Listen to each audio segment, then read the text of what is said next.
आप उसके दरवाजे तक जाओ, आप उसकी चौखट तक जाओ, आप उसके द्वार तक पहुंचो तो। और जब आप उसकी चौखट तक पहुंचोगे, स्पीकर नहीं चल रहे हैं, आके सुनो पहले इसको। जब आप उसकी चौखट तक पहुंचोगे, आगे के चल रहे हैं 2 और ये 4 नहीं चल रहा है।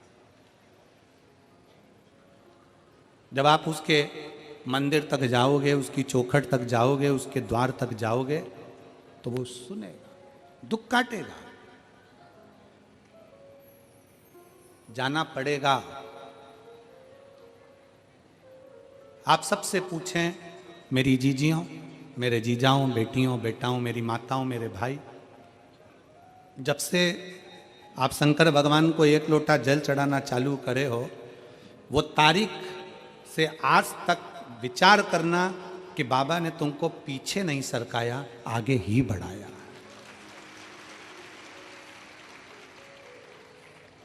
तुम्हें पीछे नहीं सरकाया, बाबा ने तुमको आगे ही बढ़ाया, नजदीक लेकर आए, अपने करीब लेकर आए।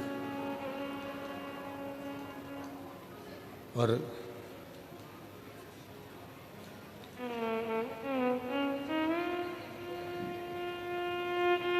उसको ढूंढो। संसार में आए हो ना, तो उसको थोड़ा सा ढूंढने का प्रयास करो, मिलेगा।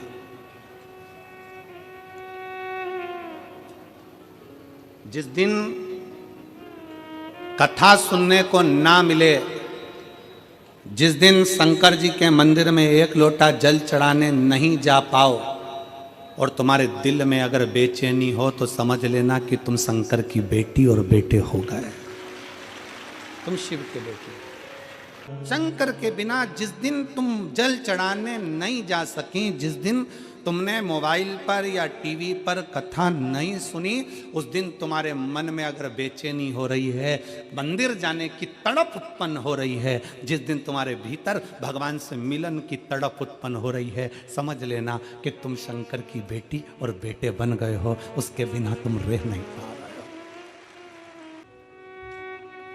आप शंकर भगवान को शहद लगा के बेलपत्री लगाओ, पर साथ में अपने अध्ययन को बढ़ाओ। दुनिया के लोगों ने बेलपत्री और शहद को हंसी के पात्र में लिया, पर उनसे पूछो जो शहद और बेलपत्री लगाकर अपने विद्या अध्ययन को जो प्रबल कर कर जाते हैं, तो बाबा कितनी कृपा करता है।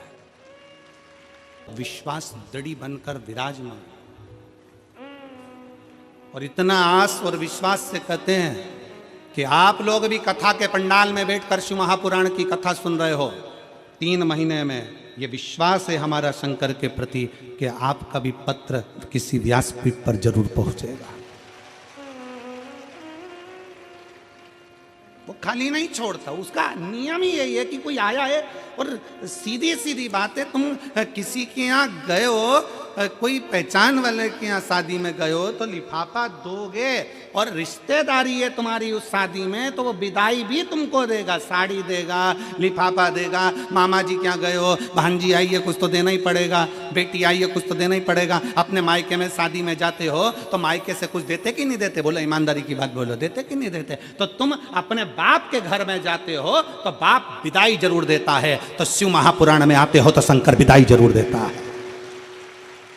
इसीलिए 6ठे दिन की कथा और 7वें दिन की कथा लोग झोली पसार पसार कर आते हैं कि हमें देगा, हम बाप के घर पर जा रहे हैं, अपने पिता के दरवाजे पर जा रहे हैं। इसलिए 6ठा और 7वां दिन लोग झोली पसार कर मांगने के लिए आते हैं कि बाप खाली नहीं छोड़। जिस दिन मंदिर जाते जाते एक दिन नहीं जा पाए और अंदर से बेचैनी हो जाए, कथा सुनते सुनते एक दिन की कथा ना मिले, अपने मेरठ में कथा हो रही है और आसपास 50-100 किलोमीटर की दूरी पर रह रहे हो और जाने के लिए मन आतुर हो रहा है, मैं भी मेरठ जाऊं कथा सुनने के लिए, समझ लेना कि तुम बाप की बेटी हो, बाप के बेटे हो, शंकर की बेटी हो, शंकर के बेटे हो। अंदर से बेचैनी हो रही, मिल वो कहे शिव से मिलन की आस बड़ी है।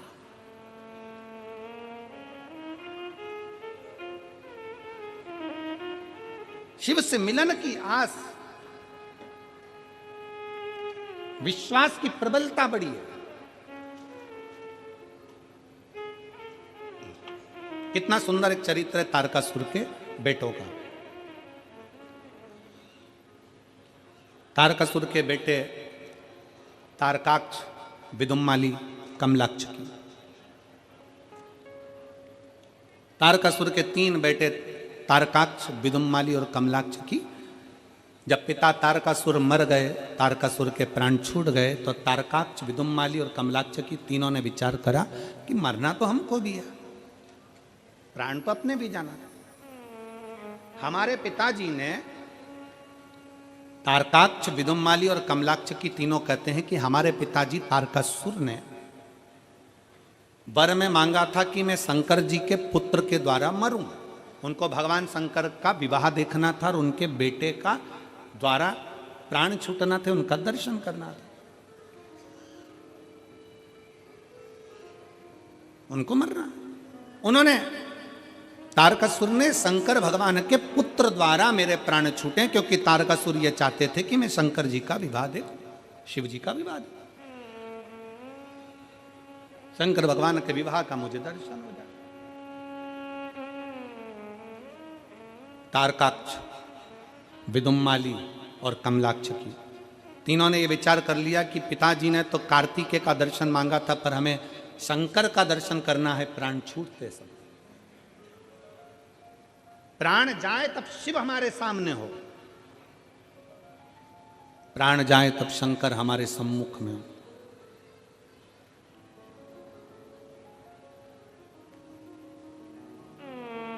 कई माताएं अपने अपने भजनों में उसको गाती रहती हैं कि भजन करता छूटे जी मारा प्राण, ओ जी मारा सांवरी। और कई माताएं भजन में गाती रहती हैं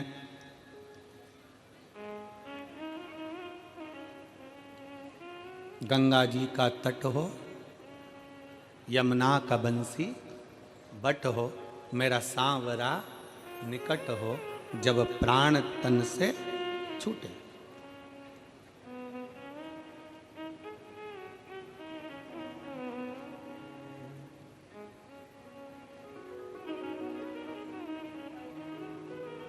कई माताएं गाती हैं, कई माताएं स्मरण में लेती हैं,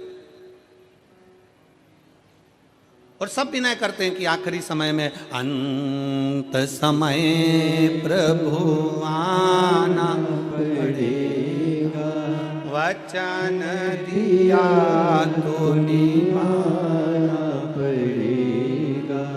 आए ना आए प्रभु कुटुंब कबीरा, अंत समय प्रभु आना पड़ेगा, वचन दिया तो निभाना पड़ेगा। कईयों के मन में भाव जागृत होता है कि अंत समय में परमात्मा हमारे करीब में आए, हमारा अंतिम समय सुधर जाए, हमारा अंत क्षण सुधर जाए। और फिर निवेदन है, जवानी को सुधारने के लिए बचपन सुधारना पड़ेगा। क्या सुधारना है? जम के बोलो जरा। बचपन। बचपन सुधरा तो जवानी सुधर जाएगी, जवानी सुधरी तो अधेड़ी सुधर जाएगी, और अधेड़ी सुधरी तो बुढ़ापा सुधर जाएगा। ये सुधारने की सीढ़ी है। अब कई लोग तो कहते हैं कि अभी कोई हमारा भजन करने की उम्र है, अभी तो हमारे को कोई कथा सुनने की उम्र है, अभी तो हमारी क्या कथा सुनने की उम्र है, भजन करने की उम्र है। होता है एक पति ने पत्नी को गले का हार दिलाया, नेकलेस, बड़ा सुंदर हीरो का, 50 लाख रुपए का, और हीरे का हार दिलाया, और पति ने पत्नी से कहा पहन ले। पत्नी बोली अभी नहीं पहनूंगी। पहन ले ना, तो क्या हुआ पहनने में, अभी नहीं पहनूंगी। तो फिर देवर के लड़के की शादी होगी ना, उस दिन पहनूंगी। ठीक है, शादी की सालगिरह आ गई, पति ने फिर पत्नी से कहा आज तो अपन दोनों की शादी की सालगिरह में तुझे घुमाने ले गया था, वहां से मैंने तुझे नेकलेस दिलाया था, वो पहन ले। पत्नी बोली अभी नहीं पहनूंगी, अभी जरा देवर के लड़के की शादी होगी तब पहनूंगी। और देवर के लड़के की शादी होना थी मार्च में, और जनवरी में निपट गई।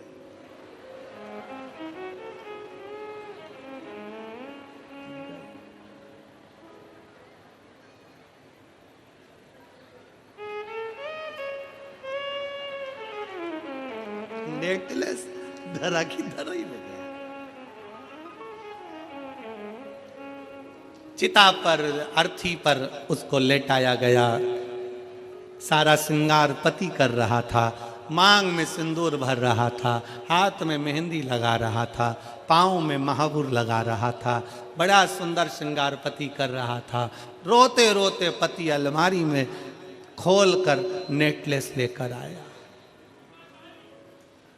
और नेकलेस लेकर आकर पति पत्नी को पिनाने लगा। दोस्त रोते रोते बोले, क्या पागलपंती कर रहा है, इतना महंगा नेकलेस। पत्नी मर गई, उसके अर्थी पर पिना रहा है।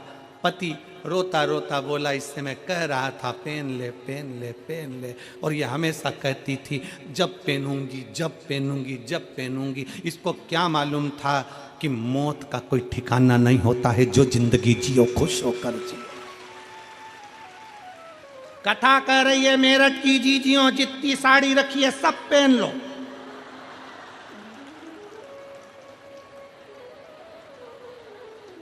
जीवन का किसको ठिकाना। अभी हम सीओर से आ रहे थे तो एक भगत ने ये स्वेटर दे दिया। अब स्वेटर दे दिया तो क्या करें, हम तो बगलबंदी पहने।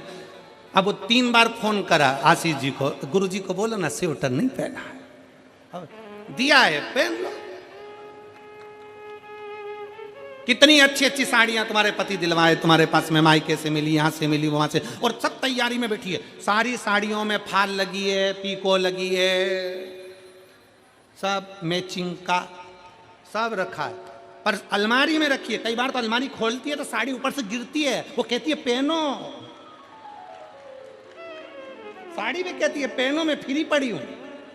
कब पहनोगी, ऊपर से गिर रही है नीचे, तो नहीं पहने। और फिर एक दिन अगर अपन चले गए और जितनी साड़ियां थी बहुओं ने सब बांट ली,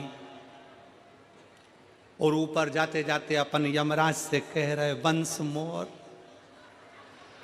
एक बार फिर छोड़, वंस, एक बार फिर छोड़।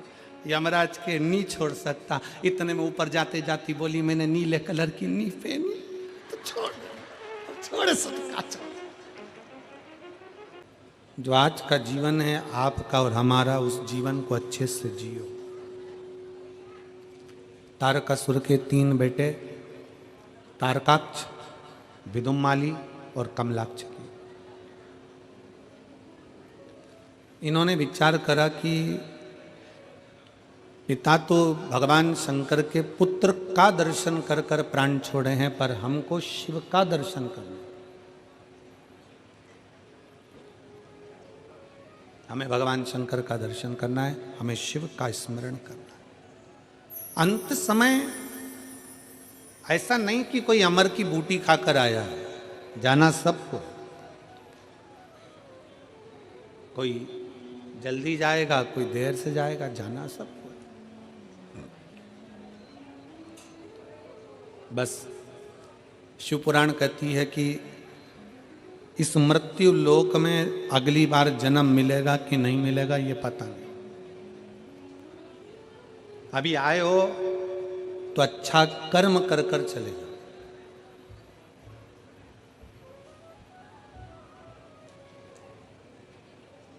कुछ अच्छा करने का प्रयास करो। शरीर अच्छा दिया ना उसने, अरे बोलो तो जम के, अच्छा दिया ना।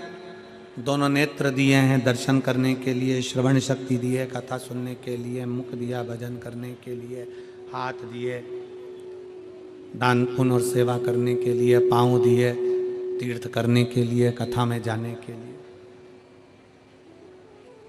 अच्छी बुद्धि दी है। हाँ, कभी कभी बुद्धि भी थोड़ी गड़बड़ हो जाती है, ऐसा नहीं कि नहीं होती है। उसको हमारी भाषा में हम कह देते हैं कई बार कि ऐसा ना सोचा जाए कि बुद्धि गड़बड़ नहीं होती। कई बार बड़े बड़े संत साधु महात्मा की भी बुद्धि गड़बड़ हो जाती है, तो इंसान की तो जाने दो। लंकाधिपति रावण जैसा विद्वान, इतनी विद्वत्ता उसके अंतर्गत, और उसकी बुद्धि गड़बड़ हो गई। कंस जो विद्वत्ता में भी प्रबल था, उसकी बुद्धि गड़बड़ हो गई थी। जाता है कभी कभी। जैसे एक महिला, एक स्त्री, एक नारी रजस्वला होती है, महीने में एक बार नारी रजोधर्म धारण करती है, रजस्वला होती है। और रजस्वला होने पर वो नारी जैसे घर में काम नहीं करती है, पूजन नहीं करती, पाठ नहीं करती, उसी तरह जैसे स्त्री रजस्वला होती है और वो अच्छा कार्य नहीं करती है, उसी तरह मनुष्य की बुद्धि भी महीने 2 महीने में रजस्वला हो जाती है। वो बुद्धि भी काम करना बंद कर देती है। कभी कभी बुद्धि भी काम करना बंद कर देती, बुद्धि भी रजस्वला हो जाती है। अच्छी चल रही है, अच्छा बुद्धि काम कर रही है, अच्छा चित्त लग रहा है, अच्छा कार्य हो रहा है, मालूम पड़े बुद्धि ने काम करना बंद कर दिया, गलत मार्ग पर चली गई। कोई गलत दोस्त मिल गए, गलत मित्र मिल गए, गलत सोच वाले मिल गए, निंदा वाले मिल गए, चुगली वाले मिल गए, बेकार मिल गए। तो निवेदन है, जैसे स्त्री रजस्वला होती है, काम करना जब बंद कर देती है तो एकांत में अपना आसन लगाकर बैठ जाती है, एकांत में विश्राम कर लेती है, एकांत में रहती है। उसी तरह शिव महापुराण की कथा कहती है, भगवान शंकर का चरित्र कहता है, जब तुम्हारी बुद्धि काम करना बंद कर दे, तुम्हें लगे कि ये गलत जगह जा रही है, कहीं मदिरा पान में, कहीं वेश्यावृत्ति में, कहीं जुए में, कहीं मांसाहार में गलत जगह अगर जा रही है, और बुद्धि जब निंदा में, चुगली में ज़्यादा जाने लगे, तो फिर एक काम करना, जैसे रजस्वला स्त्री एकांत में रहती है, उसी तरह जब बुद्धि सही जगह ना चले तो थोड़ा 1-2 दिन भगवान शंकर के मंदिर में रोज अपना समय लगाकर एकांत में बैठकर शिव का नाम का जाप करो। धीरे धीरे बुद्धि काम करना प्रारंभ करो, बुद्धि काम करेगी।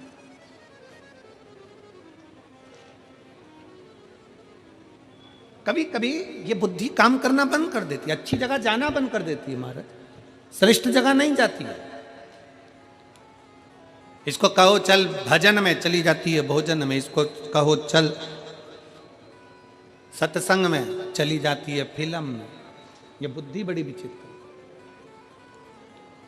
श्रेष्ठ जगह पहुंचती नहीं है, इसको पहुंचाने का प्रयास करो तो भी नहीं जाती।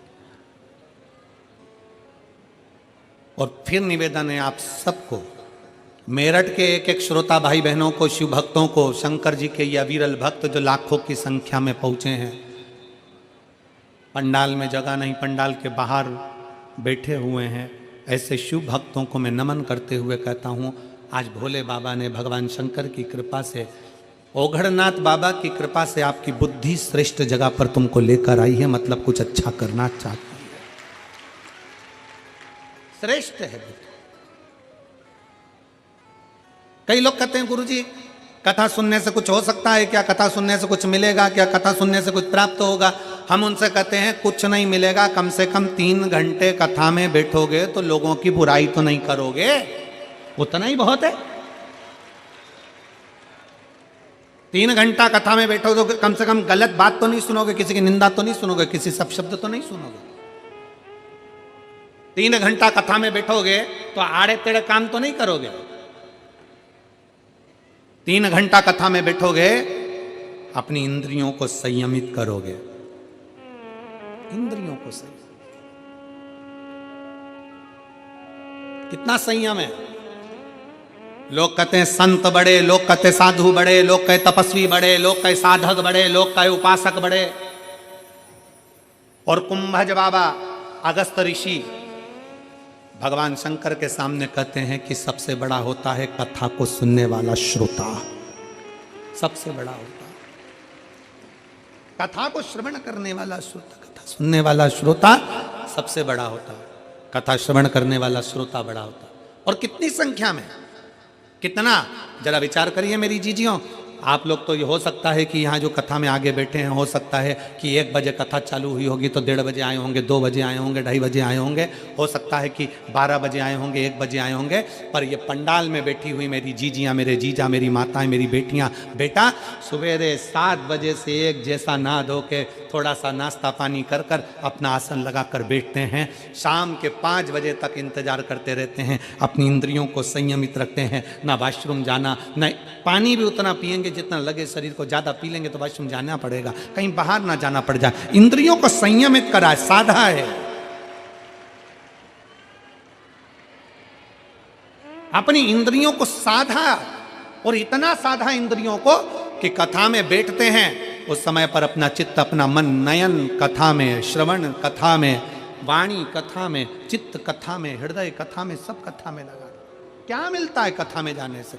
तो कहा संत साधु हम नहीं बन सकते, हम तपस्वी, हम साधक, हम उपासक नहीं बन सकते, हम बहुत बड़े सन्यासी साधु तपस्वी नहीं बन सकते, कम से कम एक श्रेष्ठ श्रोता तो बन सकते हैं, बस इतना बन गए वो भी बहुत है, बहुत।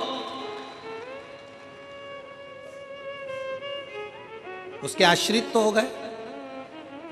तारकासुर के तीनों बेटे तारकाक्ष, विदुमाली, कमलाक्ष ने विचार कर लिया, तीनों ने मन बना लिया और तीनों विचार में लग गए कि अपने को भगवान शंकर का दर्शन करना है। वर किससे मांगना है? ब्रह्मा जी से। वर मांगा ब्रह्मा जी से, ब्रह्मा जी का तप करा, साधना करी और वर मांगा। ब्रह्मा जी ने पूछा क्या चाहिए? कह दिया हम तीनों कभी मरे ना।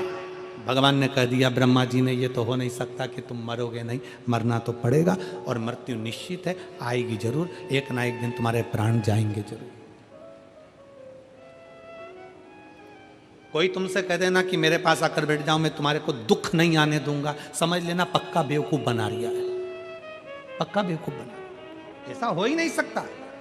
संसार में जन्म लिया है तो दुख तो साथ में लिखा कर लाए हो।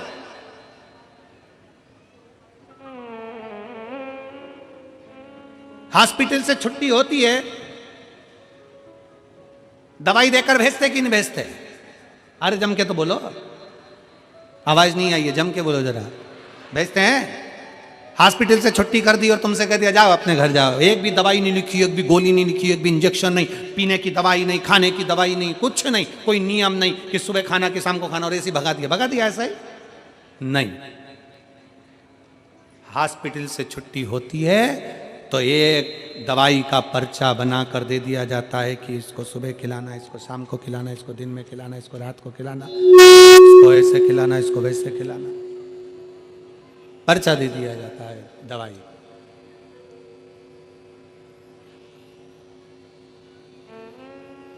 हॉस्पिटल से छुट्टी हुई और तुम्हारे हाथ में एक पर्चा थमा कर भेज दिया गया। एक पर्चा दे दिया हॉस्पिटल से कि इस दवाई को सुबह दोपहर शाम में तुम्हें लेना है, इस दवाई को तुम्हें लेना है। उसी तरह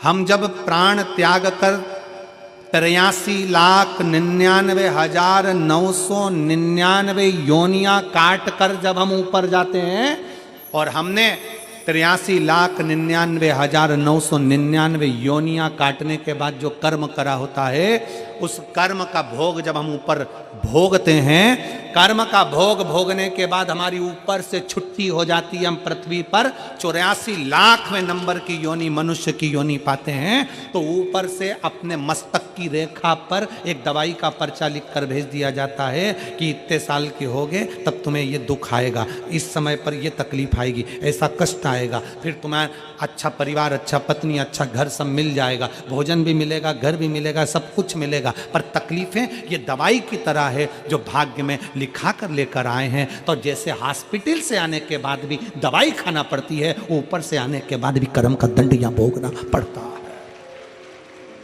या भोगना।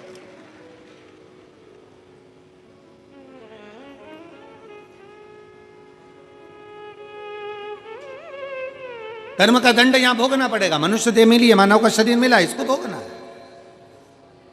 अब कोई तुमसे कह दे कि दुख हमारे पास में आओ, हम तुम्हारा दुख काट देंगे। भगवान राम जी के इतने बड़े बड़े गुरु जी थे, इतने बड़े बड़े गुरु थे, और राम जी को वन जाना था तो भी गुरुओं ने ये नहीं कहा कि हम तुम्हें वन जाने से रोक सकते।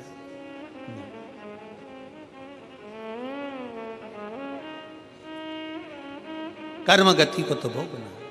भगवान कृष्ण के इतने बड़े बड़े गुरु थे, कितने, और जरा विचार करो, भगवान कृष्ण की 16,108 रानियां, और 16,108 रानियां होने के बाद भी जब संतान का सुख नहीं हुआ तो गर्गाचार्य बाबा से पूछा द्वारका जी में, आप बताइए गुरुदेव मेरे घर में औलाद नहीं, 16,108 रानियां। गर्गाचार्य बाबा ने भगवान शंकर की आराधना करवाई। एक एक रानी के साथ में 11-11 दिन तक, एक एक रानी के साथ में 11-11 दिन तक भगवान शंकर की शिवलिंग की आराधना करी गई, एक एक रानी के साथ। भगवान शंकर प्रसन्न हो गए, शिव जी प्रसन्न होकर वर दे दिए, भगवान शंकर ने कृपा करी। शिव जी बोले तुमने 16,108 रानियों के साथ, एक एक रानी के साथ 11-11 दिन तक बैठकर, भगवान शंकर कहते हैं तुमने मेरी आराधना करी है, इसलिए तुम्हारी एक रानी से 11-11 संतान होगी, 10 छोरा 1 छोरी, 1,77,186 तुम्हारे घर बच्चे होंगे। ये शिव की कृपा से हुए, शंकर की उदारता से, शिव की करुणा से, उनकी उदारता से, उनकी दया से ये बच्चे। थोड़ा सेट कर लीजिए आप।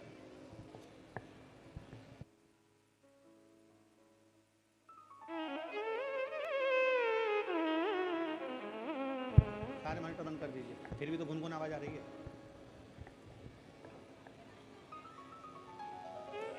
स्पार्किंग आवाज आ रही है।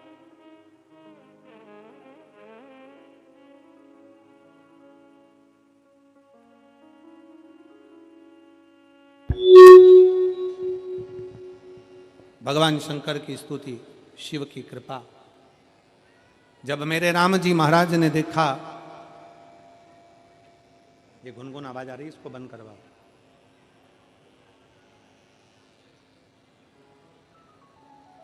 भगवान कृष्ण स्वयं शंकर की आराधना में लगे। भगवान कृष्ण जब राम जी महाराज लंका पर चढ़ाई करने के लिए गए, लंका पर चढ़ाई करते समय उनके स्मरण में आया कि जिस रावण की लंका में मैं जा रहा हूं,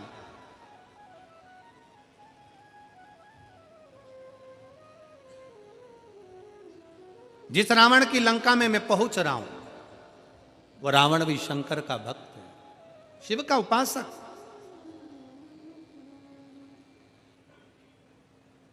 बस बंद हो गया। वो रावण भी भगवान शंकर का उपासक है।